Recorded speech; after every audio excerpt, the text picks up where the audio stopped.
ស្ដីនេះជួបគ្នាទៀតហើយខ្ញុំដឹងថាថ្ងៃនេះមានមុខម្ហូបអ្វីប្លែកទេបាទចឹងថ្ងៃនេះសូមណែនាំមុខម្ហូបមួយមុខទៀតបាទគឺស្ងោរជើងជ្រូកនិងល្ហុងបាទចឹងមកតាមដានគ្រឿងផ្សំទាំងអស់គ្នាមានទឹកត្រីកសប៊ីចេងអំបិលបាទនេះគឺខ្ទឹមប្រាំងល្មើមនេះគឺខ្ញីខ្ទឹមក្រហមខ្ទឹមសខ្ទឹមដេងស្លឹកក្រូចស្លឹកគ្រៃនិងក្រូចបាទក្រូចឆ្មាហើយនេះគឺល្ហុងជើងជ្រូកហើយយើងមានដុំខ្នុរ2ដុំម្ទេសហើយចុងក្រោយនេះគឺហើយប៊ីយឺហឺយើងមានដើមខ្ទឹមជីរណាជីក្រហមហើយនេះប្រហុកបាទប្រហុកនេះគឺប្រើសម្រាប់ធ្វើទឹកជ្រលក់បាទទឹកជ្រលក់វាតោះអញ្ចឹងតាមដានការធ្វើទាំងអស់គ្នាបាទគឺយើងត្រូវដាំទឹកអញ្ចឹងឲ្យពុះបាទទឹកប្រហែលចំនួន2លីត្របាទទឹកពុះអញ្ចឹង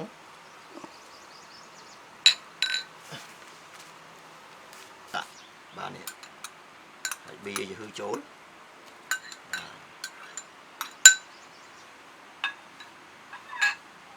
តបមកគឺយើងដាក់ដុំខ្នុរបាទ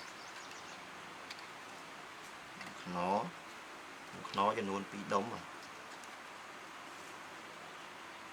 ខ្នុរ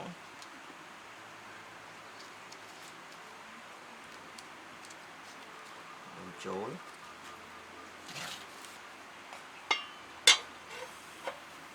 បាទបន្ទាប់មកទៀតយើងដាក់អំបិលបាទស្លឹកព្រាចេញបាទចេញកន្លះស្លឹកព្រាបាទស្ករសគឺយើងប្រើ1ស្លាបព្រាបាទចុងក្រោយគឺទឹកត្រីយើងប្រើ2ស្លាបព្រាបាទហើយយើងត្រូវដាក់គ្រឿងនេះមុននៅពេលដែលយើងដាក់សាច់ទៅគឺវាកាត់ឆ្អាបបាទទៅមីក្រូបវាសិនចូលមកទៀតគឺយើងរៀបចំក្រូចបាទយើងដាក់3ស្លឹកហែកចឹងមកបាទហែកចឹងមក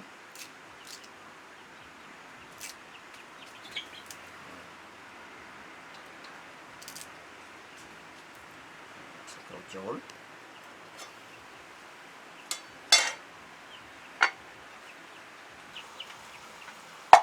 យើងបន្ទះស្ដើង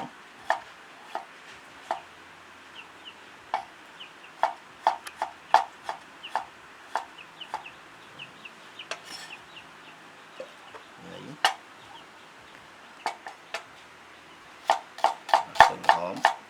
បាទ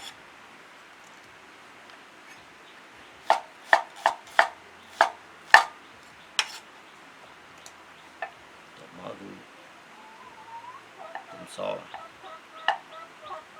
កាត់កងដុំបាទ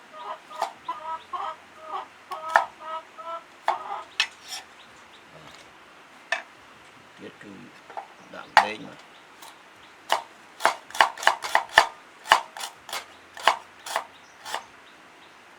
បាទចូលតមកគឺយើងដាក់ស្លឹកគ្រៃបាទគល់ក្រៃ3គល់មកដាក់ដងវាអញ្ចឹងកាប់វាមកចូលបាទគ្រឿងផ្សំយើងកំពុងរួចតមកគឺយើងយកជើងជ្រូកបាទជើងជ្រូកដែលយើងលាងរួចនេះទឹកដែលយើងត្រូវស្រោះជើងជ្រូកដើម្បីកាត់ក្លិនឆ្អាបជំនួសដាក់ចូលអត់យូរទេបងប្អូននេះដាក់វាប្រហែលជា2នាទីទៅកាត់ក្លិនឆ្អាបបាទ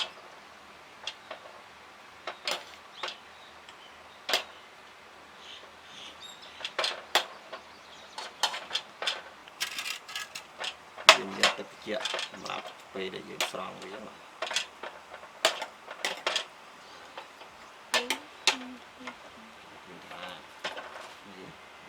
យើងស្រង់វាមកដាក់ទឹកត្រជាក់ស្បែកសាច់ស្បែករបស់វាស្រួយតិចបាទ chén dương bị đó thì bắt từ cháu này.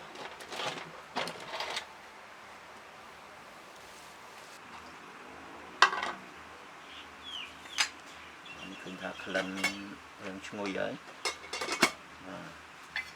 cũng ngồi thì tới có một xong bỏ đấy và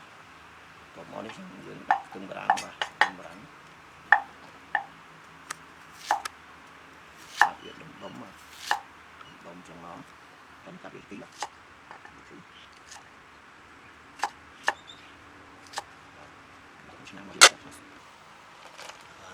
chỗ đó cơm rang nó mới mà có rộp tục vinh rồi còn một cắm và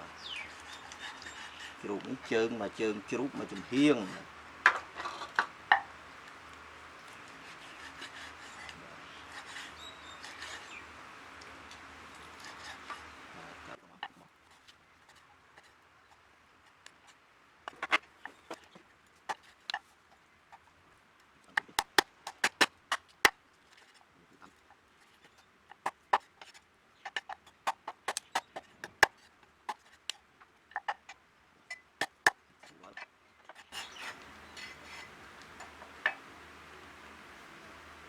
tục vinh nó lại vậy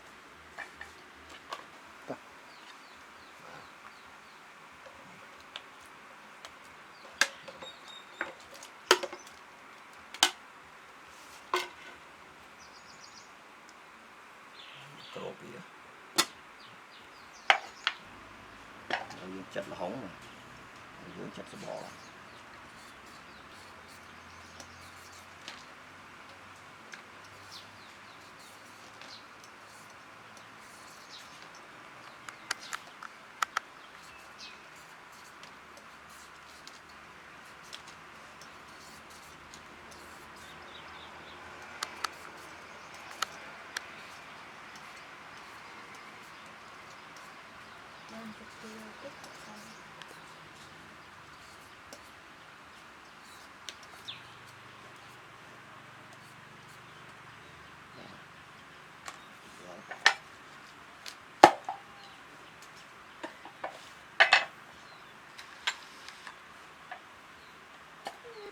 thật sẵn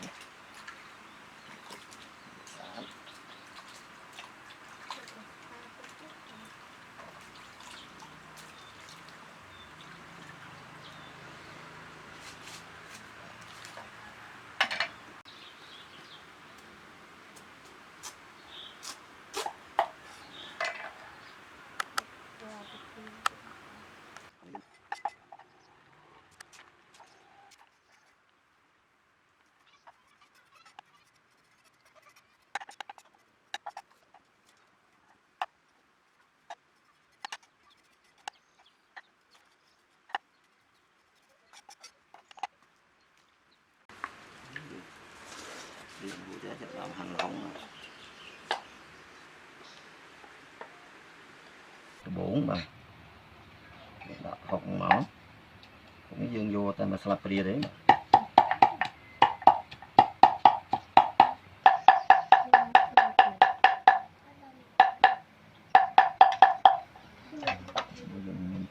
xong rồi đấy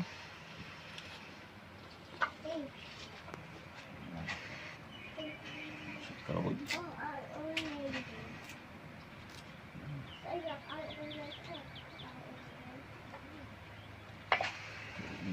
slap thế mà thực lúa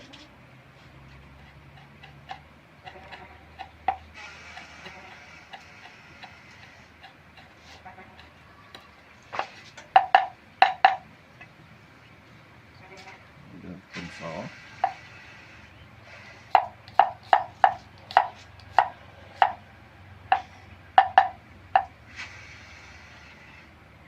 từng số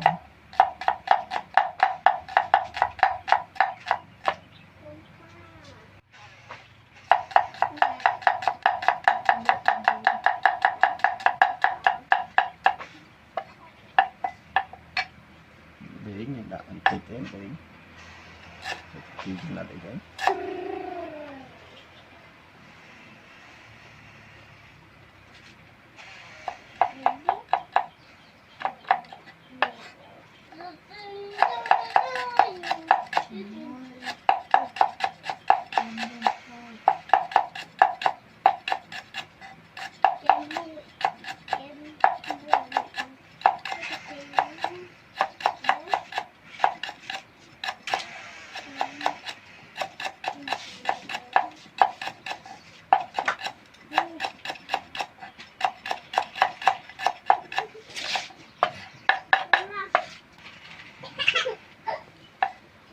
Thì ai đặt làm cái nòng nô chất trong hai khoáng đại cho tới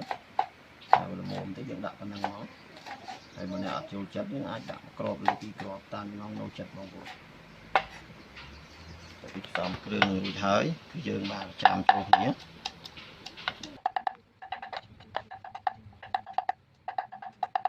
một chừng máu rồi hóa rồi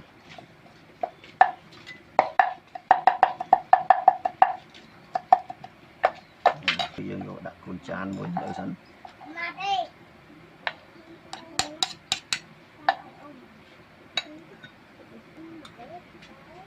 chính trong hợp lý là tịnh nhé bảo score có phần năng máu mà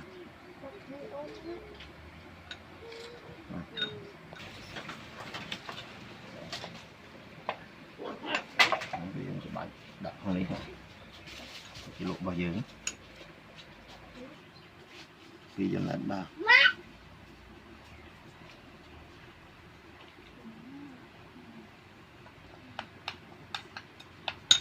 chăm thêmទឹកបាទទឹកស្ងោររបស់យើងនៅពេលដែលវាឆ្អិនបាទយើងស្រោចទៅបាទខ្លាយជាទឹកជ្រលក់ដ៏ឆ្ងាញ់យើងនិយាយយើងចាប់ដើមពីដំណើរបាទ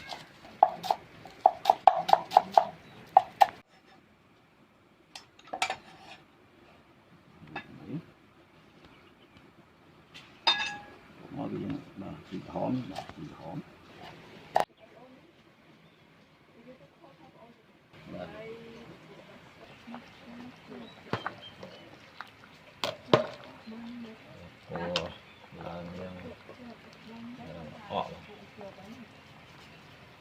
tí chi tiết là em này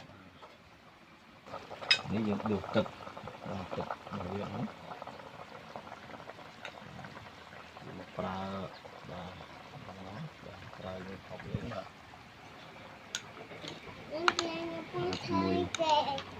học trứng mà đi tôi qua lấy bạn nó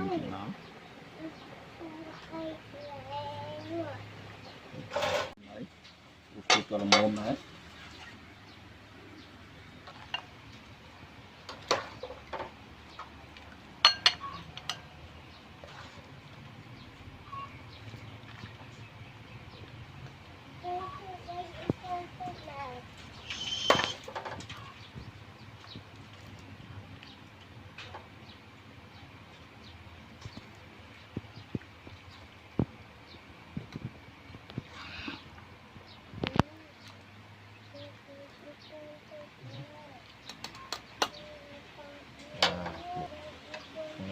trường chốt cho mùi là không mà chi tiết nó